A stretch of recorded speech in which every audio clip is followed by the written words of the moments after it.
চলমান তীব্র তাপপ্রবাহে পথচারীদের মাঝে ছবি ও শরবত বিতরণ করেছে লিভিং হোপ ফাউন্ডেশন। চট্টগ্রাম নগরীর বাকলিয়া শাহ আমানত হাউজিং সোসাইটি এলাকায় পথচারী, দিনমজুর, ভ্যান চালক ও ক্যাটাকোয়া 5 শতাধিক মানুষের মাঝে শরবত বিতরণ করা হয়।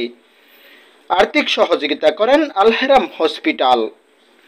লিভিং হোপ ফাউন্ডেশনের সভাপতি টুটুল কান্তি দেবনাথের সভাপতিত্বে সাধারণ সম্পাদক খায়রুল কবির রাব্বিরের সঞ্চালনায় উপস্থিত ছিলেন সদস্য সচিব মোহাম্মদ আরিফুল ইসলাম, উপদেষ্টা কাইসার মোহাম্মদ সোহেল সহ আরও অনেকেই।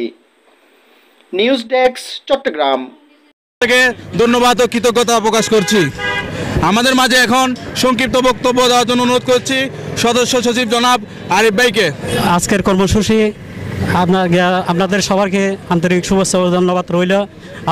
আপনাদেরকে আমরা ফ্রি শরবত বিতরণ এই গরম উপলক্ষে আপনাদের জন্য সহযোগিতা করার জন্য আমাদের সকল ভাইদেরকে আন্তরিক শুভেচ্ছা ও অভিনন্দন। শরবত বিতরণের দ্বিতীয় দিন সকল সদস্য যারা উপস্থিত ছিলেন আছেন এবং সহযোগিতা করেছেন সকলকে ধন্যবাদ জানিয়ে আজকের কর্মক্রম লিভিং হোপ ফাউন্ডেশনের পক্ষ থেকে আজকে আমাদের দ্বিতীয় দিন কার্যক্রম চলতেছে। সবাইকে আমাদের দ্বিতীয় দিনের শুভেচ্ছা জানাচ্ছি। বিশেষভাবে শুভেচ্ছা জানাচ্ছি আল হেরাম হসপিটালকে, যারা আমাদের অর্থায়নে আজকে আমাদের সহযোগিতা করেছেন দ্বিতীয় দিনে। আর আমাদের বিশেষভাবে ধন্যবাদ আছি আমাদের যারা সদস্য আছে লিভিং হোপ ফাউন্ডেশনের, রাব্বি, সোহেল ভাই, আরিফ ভাই, আরও বিভিন্ন জন আছে আমাদের, সবাইকে ধন্যবাদ জানাচ্ছি। বিশেষ দেরি করবো না, কারণ অনেক গরম পড়তেছে। সবার মাঝে আমরা শরবত বিতরণের মাধ্যমে দিয়ে আমরা কার্যক্রম শুরু করতে যাচ্ছি। সবাই সহযোগিতা করবেন, আর তৃতীয় দিন যেন আমরা দিতে পারি সেই সহযোগিতা করবেন আমাদেরকে।